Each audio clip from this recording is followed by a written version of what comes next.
So this is a Dyna-Glo small portable heater. A less common brand in the U.S. market than the Buddy heater brand. Big Buddy, Little Buddy, Hunter Buddy heaters, but they all do about the same thing. They're made to take a standard propane bottle on the side, connects here, has a little cover, so it's a portable room heater. They basically come in two different overall styles.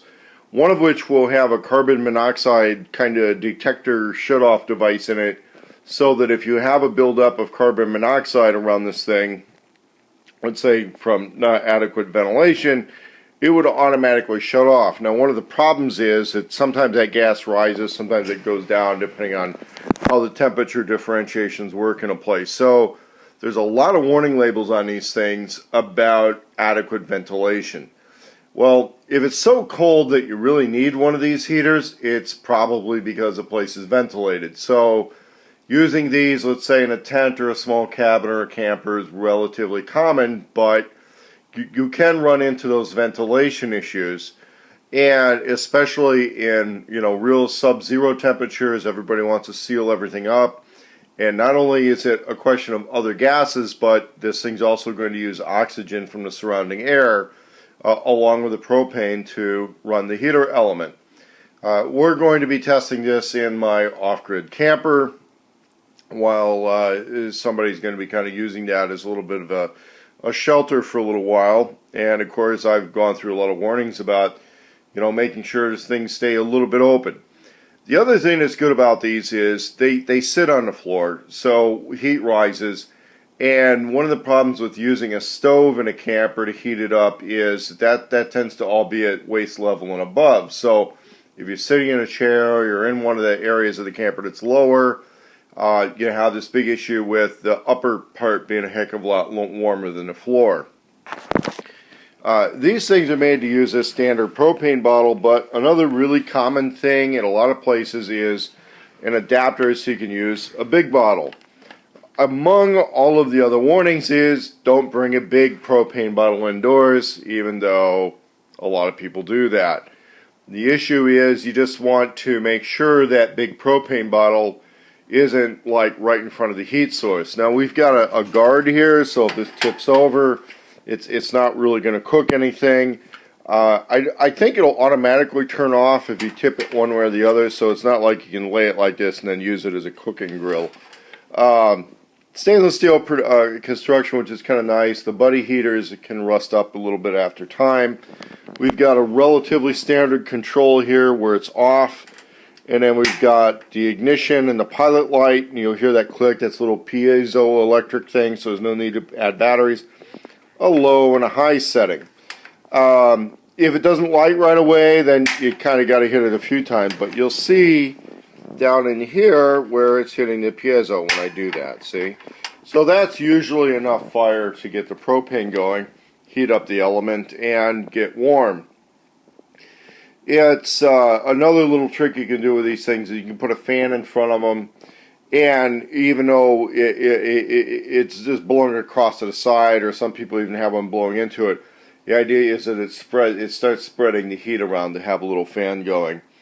And we'll probably test that with one of the with a Ryobi fan. So, as far as how long a bottle is going to last, this is where you run into some issues. This is where you're not plugged in and you're not fully off the grid. Okay, if you can use an electric heater, do use an electric heater. But on this type of situation, these bottles, which will cost about $6 each, they're only going to last about 6 hours. So imagine you're spending money pretty quickly to heat with propane in these off-grid cabins and stuff. So it's kind of a temporary basis type of situation. This was plan A at my off-grid cabin until I would get a fireplace installed. And as things are progressing, we're probably not going to go forward with the fireplace. It's probably just going to be a seasonal type of residence. And this will be used, to take some chill off. The other thing is, of course, I've invested heavily in the electrical systems, which would be able to run electric heaters. but that's only after a pretty large investment in the solar equipment. And and then of course that's no longer portable. With this thing, if you're using the little bottle holder on there, you can leave this down in the storage area, bring it out when you need it. If you install a fireplace in those little cabins, realize that fireplace is taking up space in the cabin year round. So you got really small plate spaces. These things make a lot of sense. So next segment, we'll show this thing in action. I skipped over some stuff here. Getting these things lit is a hassle. I'm not gonna pull punches about it. It's a piezoelectric starter. It's not very good. I haven't seen anything significantly better on the other name brands of these types of heaters. This is like a little bit of a step up from the buddy heaters, just because it's a stainless housing as opposed to painted regular steel. You're going to end up using a barbecue lighter on these things. Otherwise, you're at risk of wearing out or damaging the piezo, or maybe getting frustrated on the knob. Now, normally, and this is warmed up, okay, so this is artificially easy for the purpose of video. But let's say we turn this off. Let's say but you can see it's a little warmed up, right? So you push this in to get it to go, right? It's like a little safety-proof, child-proof type thing. So we've turned this off. We've got a bottle in there. To turn it on, there's a piezoelectric, right? Now, you'll see that piezoelectric go, but when it's out like this, it's not getting any gas. And again, that's to prevent accidental ignition. So we got to push this in, and as we're pushing it in, now we've got it. Okay, now I'm going to show you again what was going on here. If I just turn it, I get a spark and nothing, right? If I turn it while I'm holding it in, okay, our pilot light starts. Now they say hold it in for a little while to get the propane running through the system. Well, I had this warmed up before I started this segment of video, right?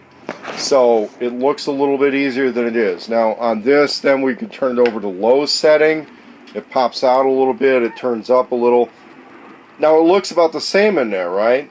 Well, actually what's happening is it's spreading a little bit more gas over that honeycomb catalyst. My understanding, it's the same basic stuff that's in a catalytic converter. It turns that flame into a more of a heat exchange through the ceramic. Or we're going to have it on high. Now, when we have it on high, we're pumping a little more through, and we can see that thing turn red. Okay, we see a little bit more happening. On high, this thing will warm a little space up in a hurry. One of the things that's useful for this, and let's say your little survival cabins and stuff like that, is, if you don't heat it while you're gone, and you want to have that heat right away without waiting for the fireplace to get going, that's a pretty good thing. Just realize you're not totally off-grid. You're going to be a customer of, whoever provides your propane.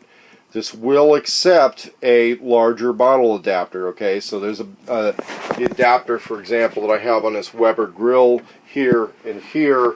That'll work with that, okay? That'll work with this thing. Yeah, it can be a little awkward to set up. You want to make sure you're not tripping over your cords and that sort of a thing. But it's relatively low cost like that, and it can work. My suggestion is you just get the thing on high. We went back and forth with these and kind of like using the little bottles. And when you buy the propane in the little bottles, it's really not that expensive compared to the big bottle. And then when you have the big bottle, let's say on the floor of the camper, it can kind of get in the way. Whereas this thing, it's all pretty self-contained. And if you heat that lower area and your heat rises, you're in pretty good shape. You get about, I believe it's around 2.5 hours or so out of the high setting. It's going to burn through that in a hurry. The low setting, you get a solid 4 hours. When these little bottles are only a couple bucks each, they're just not that expensive, you're okay. Realize, though, in the dead of winter, if you're having to run heaters all the time, it can get expensive. The other thing, this isn't really getting going until you've gotten it going. So you want to kind of get these started outdoors or in a ventilated area before you take it in and close everything up. It's got a sensor in it, like if there's a carbon monoxide buildup, it might turn off. I just don't trust it. Okay, I don't trust it. This is mainly just to warm your stuff up until you get other things going, and it'll work for that.